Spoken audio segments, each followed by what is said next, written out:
Hello everyone, मैं doctor प्रगति गुप्ता और आज इस वीडियो में हम बात करने वाले हैं कि पैरालिसिस के पेशेंट को किस तरीके की डाइट फॉलो करनी होती है ताकि वो जल्दी से जल्दी अपनी इस कंडीशन से इम्प्रूव हो सके।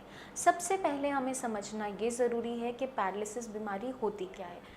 पैरालिसिस जो बीमारी है आपके हाथ पैर की बीमारी नहीं है, आपके ब्रेन का एक ऐसा डिसऑर्डर है जो आपको एकदम लाचार बना देता है, दूसरे जन पर डिपेंडेंट बना देता है। क्योंकि आप पहले बिल्कुल नॉर्मल थे, हेल्दी थे, सब काम अपना एक्टिव लाइफस्टाइल में थे, सब कुछ कर लेते थे, लेकिन अचानक से जब आपको स्ट्रोक हुआ, आपके ब्रेन के अंदर या तो क्लॉट फॉर्मेशन हुआ या फिर वहाँ पे हेमरेज हुआ या चोट लगने की वजह से कोई नुकसान हुआ, तो उसके अंदर क्या देखने को मिलता है, पेशेंट की बॉडी के अंदर उसकी जो फंक्शनिंग है, उसकी मसल्स की मूवमेंट है, वो अचानक से एकदम से रुक जाती है। अब पेशेंट के अगर left side of the brain में क्लॉट आया या हेमरेज हुआ है तो आपकी right side of the body की मूवमेंट में लॉस देखने को मिल जाता है। वैसे ही सिमिलरली अगर right side of the brain में आपके क्लॉट या हेमरेज हुआ है तो आपकी जो left side of the body है वो पैरालाइज हो सकती है। तो हमें क्या समझना ज़रूरी है कि पेशेंट को अगर ये कंडीशन जनरेट हो चुकी है, पेशेंट पैरालिसिस की बीमारी से अब जूझ रहा है, तो उसके अंदर हम किस डाइट की हेल्प से उसको इम्प्रूव करवा सकते हैं। पेशेंट की बॉडी में अगर बहुत ज़्यादा वीकनेस है, मसल्स की अट्रोफी होनी स्टार्ट हो गई है, मांसपेशियाँ सूखने लग गई हैं, उस कंडीशन के अंदर पेशेंट की दोबारा से मूवमेंट वापस लाना बहुत ज़्यादा मुश्किल हो जाता है। आप लोग उस कंडीशन तक ना पहुंचो, आप अपने पेशेंट के साथ ये गलती ना करो, इसलिए मैं ये वीडियो लेकर आई हूँ ताकि आप पूरी नॉलेज गेन कर लो कि आप कैसे अपनी इस कंडीशन को यहीं पे रोकते हुए इम्प्रूव कर सकते हो। अब सबसे पहले ज़रूरी क्या हो जाता है, कारण को समझना। आपको पैरालिसिस किस वजह से हुआ, डायग्नोसिस पहले सबसे पहले बनवाना ज़रूरी होता है। आपका एमआरआई या सीटी स्कैन की रिपोर्ट्स होंगी आपके पास, उसमें आप चेक करो, आप उसमें लिखा होगा इन्फार्क्ट। इन्फार्क्ट का मतलब क्या होता है, वहाँ पे खून के या तो थक्के बने हैं, दो तरीके के इन्फार्क्ट बनते हैं, नॉन हेमरेजिक भी होते हैं, हेमरेजिक भी होते हैं। अब कलेक्शंस होती हैं, या तो क्लॉट फॉर्मेशन हुआ है, खून के थक्के बने हैं, जहाँ पर पेशेंट को हाई ब्लड प्रेशर रहता था, हाई शुगर वैल्यूज़ रहती थी और साथ के साथ कोलेस्ट्रॉल भी बढ़ा हुआ रहता था, उनके अंदर चांसेस होते हैं क्लॉट फॉर्मेशन के। कुछ पेशेंट्स के अंदर बीपी बहुत ज़्यादा बढ़ा हुआ रहता है, दवाई लेने के बावजूद भी कंट्रोल नहीं हो पा रहा होता है, या पेशेंट कोई लापरवाही बरत रहा होता है, उसके अंदर अचानक से बीपी बढ़ने की वजह से हेमरेज देखने को मिलता है। तो आपकी सीटी स्कैन, एमआरआई रिपोर्ट्स के अंदर क्लियरली मेंशन्ड होता है कि आपका खून का थक्का आया था या फिर वहाँ पे नस फटी थी। जब हमें एक बार पता चल जाता है कि हेमरेजिक आपका स्ट्रोक था या नॉन हेमरेजिक था, उसकी मदद से ही हम आगे का ट्रीटमेंट प्लान कर पाते हैं, क्योंकि कुछ ऐसी मेडिसिन होती हैं जो आपको लाइफ टाइम आगे लेनी होती हैं, ज़रूरी होते हैं, आपको दोबारा से स्ट्रोक ना हो उससे बचाती हैं। जैसे आपकी ब्लड थिनर्स होती हैं, जितनी भी आपकी खून पतला करने की दवाइयाँ होती हैं वो आपको लेनी ज़रूरी होती है। अगर आपका क्लॉट आया था, आपका जो स्ट्रोक हुआ है वो आपका खून का थक्का बनने से हुआ है। अगर आपका नॉन हेमरेजिक स्ट्रोक है, हेमरेज वहाँ पे नहीं हुआ था, खून का थक्का बना था, तो ब्लड थिनर्स लेने ज़रूरी होते हैं। अगर वहीं पे हेमरेजिक स्ट्रोक है, नस फटी थी, खून वहाँ पे फैल गया था अंदर, उसके अंदर आपको ब्लड थिनर्स नहीं रिकमेंड किए जाते हैं। तो इसलिए पहले डायग्नोसिस बनाना ज़रूरी होता है कि किस वजह से आपको ये दिक्कत हुई है। एक बार डायग्नोसिस आपका क्लियर हो जाता है, हमें पता चल जाता है कि किस वजह से नुकसान हुआ है, तो उसकी रिकवरी पे हम काम करना स्टार्ट करते हैं। आपको मेडिसिन्स दी जाती हैं ब्रेन के फंक्शंस को दोबारा से इम्प्रूव करने के लिए, ब्रेन के अंदर दोबारा सिग्नल भेजने के लिए, ताकि ब्रेन दोबारा सीखे और सिग्नल भेजे, ताकि अपनी जो मसल्स की मूवमेंट लॉस हुई हैं वो दोबारा से वापस आ पाए। तो वो कैसे आप कर पाओगे, अब मेडिसिन हम यहाँ से आपको साइंस इंजीनियरिंग से जब ट्रीटमेंट स्टार्ट करते हैं, आपको मेडिसिन देते हैं जो ब्रेन को दोबारा से कैपेबल बनाती हैं फंक्शनिंग संभालने के लिए। साथ के साथ डाइट का बहुत इंपॉर्टेंट रोल है आपकी रिकवरी के अंदर, क्योंकि आपकी बॉडी ऑलरेडी वीक हो चुकी है, आपकी बॉडी में दर्द बना हुआ होता है, आपकी मांसपेशियों में थकावट बनी होती है, ऐंठन बनी होती है और पेशेंट की बॉडी में स्ट्रेंथ नहीं होती। तो सबसे ज़्यादा जो स्ट्रेंथ हम प्रोवाइड कर सकते हैं बॉडी को, वो डाइट के थ्रू ही है। पैरालिसिस के पेशेंट में रिकवरी लाने के लिए डाइट का मेजर इंपॉर्टेंस है, बहुत अच्छा रोल है, क्योंकि पेशेंट की बॉडी को अगर हमें रिकवर करवाना है तो पेशेंट की बॉडी में एनर्जी पूरी अच्छे तरीके से होनी चाहिए। अब वो एनर्जी कहाँ से पेशेंट को मिलेगी? उसके खाने पीने से। तो उसकी डाइट बहुत हेल्दी डाइट होनी चाहिए। अगर पेशेंट वेजिटेरियन है तो उसे आप सारी के सारे दालें खिलाओ, मिल्क उसे दे सकते हो, गाय का दूध दे सकते हो बिना मलाई का। और अगर पेशेंट नॉनवेज खा लेता है तो एग वाइट बहुत अच्छा सोर्स ऑफ प्रोटीन है, फ़िश है, चिकन है, लेकिन आप उसको ग्रिल्ड फॉर्म में दोगे, तल कर नहीं दोगे, क्योंकि अगर हम बहुत ज़्यादा डीप फ्राइड आइटम्स का इंटेक करते हैं तो कुछ पेशेंट्स जो ऑलरेडी हाई कोलेस्ट्रॉल वैल्यूज से सफ़र कर रहे होते हैं, उनके अंदर कोलेस्ट्रॉल की वैल्यूज़ और ज़्यादा बढ़नी स्टार्ट हो जाती है। तो आगे चलकर दोबारा से पेशेंट को स्ट्रोक ना हो, उसका भी हमें ध्यान रखना है, क्योंकि पेशेंट को हम रिकवर करवाना चाह रहे हैं जल्दी से जल्दी। तो हमें कुछ ऐसी प्रिकॉशंस का ध्यान रखना है जिससे पेशेंट की बॉडी में और भी कोई कॉम्प्लिकेशन जनरेट ना हो। तो आप अगर फ़िश दे रहे हो, फ़िश के अंदर ओमेगा 3 फैटी एसिड्स बहुत अच्छी अमाउंट में होते हैं जो रिकवरी में मदद करते हैं। और चिकन है अगर आप दे सकते हो, पेशेंट को देना चाहोगे। रेड मीट नहीं दोगे, मटन है, बीफ है, पोक है, क्योंकि रेड मीट बॉडी आसानी से पचा नहीं पाती है, उसके अंदर फैट का कंटेंट बहुत ज़्यादा होता है, हैवी टू डाइजेस्ट होता है और पेशेंट की बॉडी में कई सारी कॉम्प्लिकेशंस को जनरेट करता है। तो हम वाइट मीट दे सकते हैं, एग वाइट दे सकते हैं, येलो पार्ट नहीं देंगे क्योंकि उसके अंदर फैट का कंटेंट ज़्यादा होता है। उस चीज़ का हमें खास ध्यान रखना है। अब हमें फोकस साथ में क्या करना होता है, पेशेंट की बॉडी के अंदर विटामिन डी और B12 की मात्रा अच्छी भरपूर बनी रहनी चाहिए। वो किस तरीके से हम कर सकते हैं? पेशेंट के खाने के अंदर जो डाइट हम दे रहे हैं उसके अंदर हमें ध्यान रखना है कि विटामिन डी और B12 अच्छी तरीके से जाए। अब जो पेशेंट्स नॉन वेजिटेरियंस हैं उसके अंदर आप मिल्क, पल्सेस उनको भरपूर दोगे, काला चना है वो दे सकते हो, क्योंकि उसके अंदर विटामिन बी की जो मात्रा है वो अच्छी देखने को मिलती है। अब जो पेशेंट वेजिटेरियन है, नॉनवेज नहीं खाते हैं, उसके अंदर मिल्क और मशरूम बहुत अच्छा सोर्स है विटामिन डी का, जो बॉडी को बूस्ट करने में मदद करता है। क्योंकि बाकी डेयरी प्रोडक्ट्स के अंदर दही है, पनीर है, वो हम मेडिसिन्स के साथ आपको अलाउ नहीं कर सकते, क्योंकि मेडिसिन्स ठीक से काम नहीं कर पाती अगर हम इनका इंटेक कर रहे होते हैं। तो हमें क्या ध्यान रखना है, ऐसी आइटम्स का इंटेक करना है जो आपकी एनर्जी बॉडी में पूरी अच्छे तरीके से फ़्लो करवाए, बॉडी को पूरी स्ट्रेंथ दे। उसके लिए हमें अपने डाइट को अच्छा हेल्दी रखना ज़रूरी है। अब जो पेशेंट बिल्कुल बेड रिडन है, मूवमेंट नहीं हो पाता, उन्हें मोशन भी ठीक से नहीं आता, खाना जा ही नहीं रहा है, उस केस में उन्हें लाइट प्रोटीन पे आप रखोगे, मिल्क दोगे, दालें दोगे और साथ के साथ एग वाइट दे सकते हो। और जो पेशेंट चल फिर रहे हैं, सब काम कर रहे हैं, उनकी डाइट में बहुत ज़्यादा रिस्ट्रिक्शंस आपको नहीं करनी है। एक्स्ट्रा फैट, बहुत ज़्यादा सॉल्ट, शुगर, इनका इंटेक आप नहीं करोगे, क्योंकि स्ट्रोक के पीछे 3 रीजंस देखने को मिलते हैं: high blood pressure, high sugar values और साथ के साथ हाई कोलेस्ट्रॉल लेवल्स।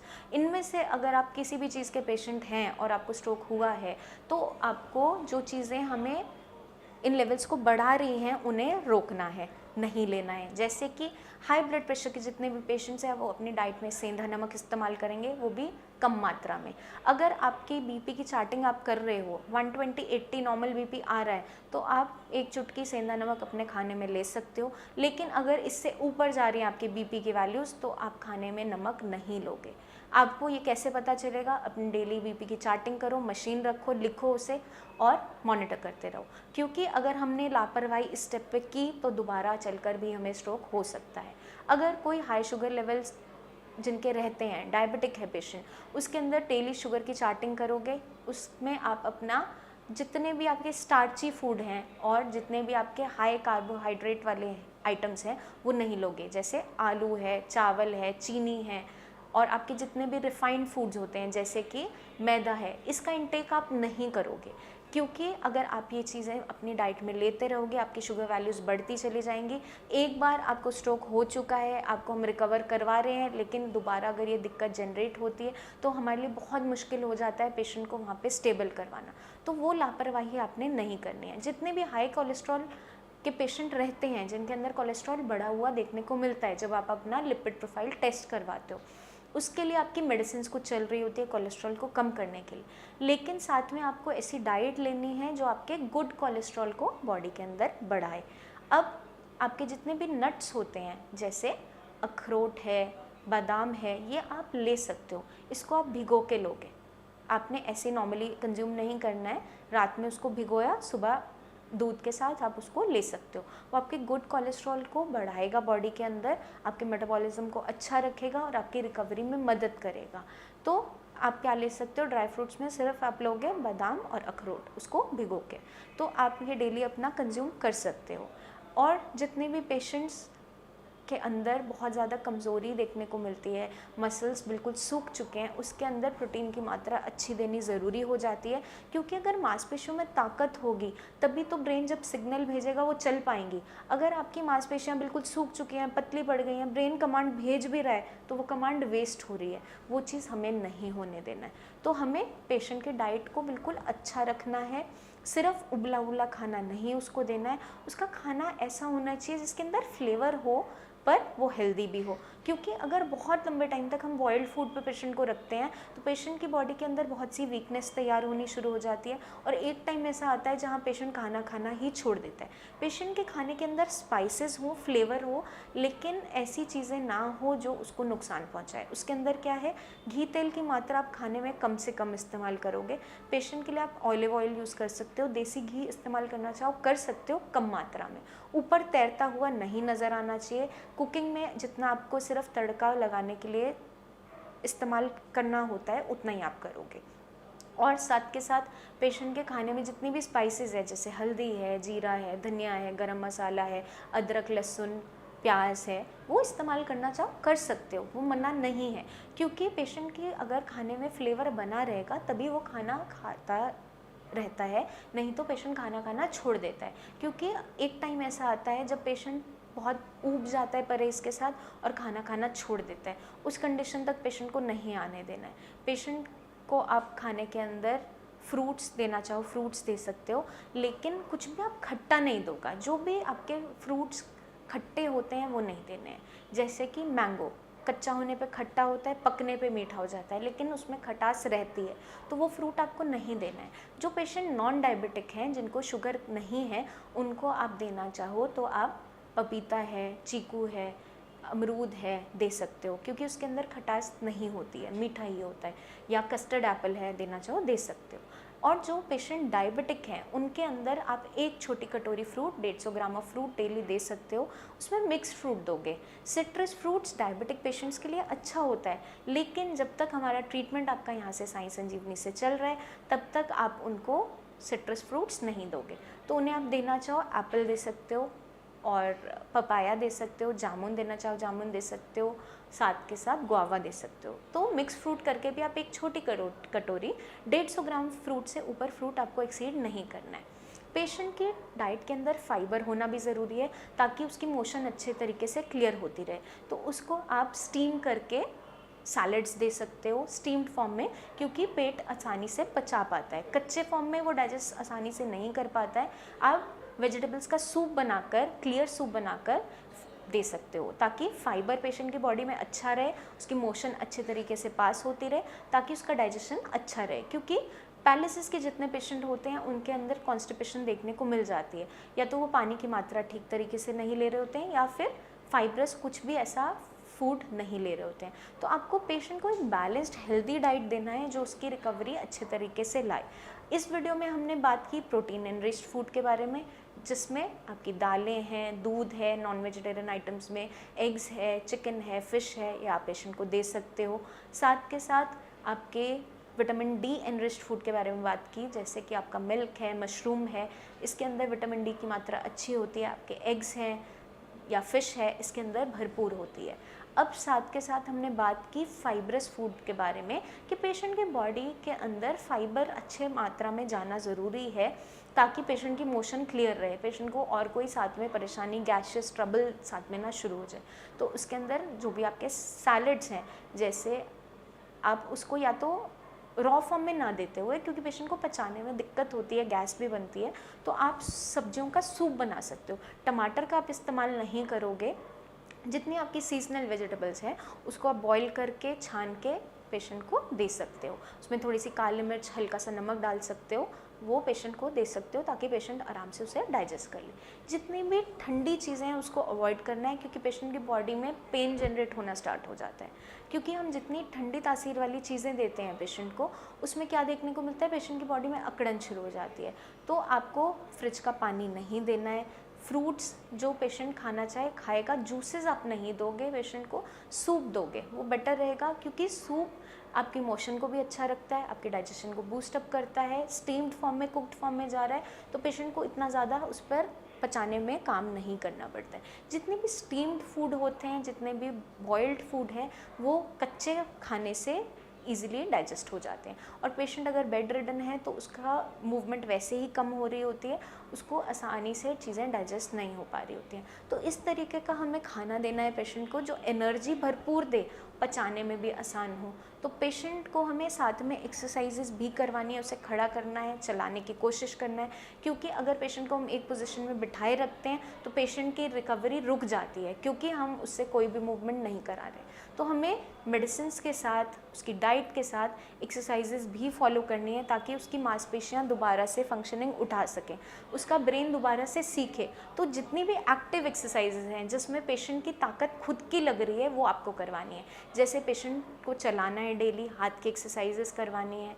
अगर पेशेंट बोलने में परेशानी उसे होती है तो उसे बार बार रिपीटिशन से हमें बुलवाना है, क्योंकि हमें ब्रेन को दोबारा से सिखाना है। आई होप ये वीडियो आपको मदद करेगी पैरालिसिस के पेशेंट के अंदर जल्दी से जल्दी रिकवरी लाने में। और पेशेंट को जो आप डाइट दे रहे हो उसको बहुत अच्छे तरीके से हेल्दी डाइट को मेंटेन करो, क्योंकि उसी की मदद से पेशेंट दोबारा खड़ा हो पाएगा, चल फिर पाएगा। क्योंकि हमें जो एनर्जी भरनी है बॉडी के अंदर दोबारा से चलाने के लिए, वो हम डाइट से ही पूरा कर सकते हैं। क्योंकि बाकी बाहर से जितनी भी हम सप्लीमेंटेशन क्यों ना दे दें, वो डाइट की जगह कभी नहीं ले पाती है। इसलिए आपको नॉलेज होनी चाहिए अपनी हेल्दी डाइट के लिए। आई होप ये वीडियो आपको बहुत ज़्यादा मदद करेगी अपनी कंडीशन को इम्प्रूव करने में और जल्दी से जल्दी रिकवर होने में। जल्दी ही मिलेंगे हम नेक्स्ट वीडियोस में, जिसके अंदर मैं लेकर आऊँगी बहुत सी टिप्स जो मदद करेगी आपको पैरालिसिस जैसी खतरनाक बीमारी से बचने में। तब तक के लिए आप अपनी एक्सरसाइज करते रहिए, डाइट को फॉलो कीजिए।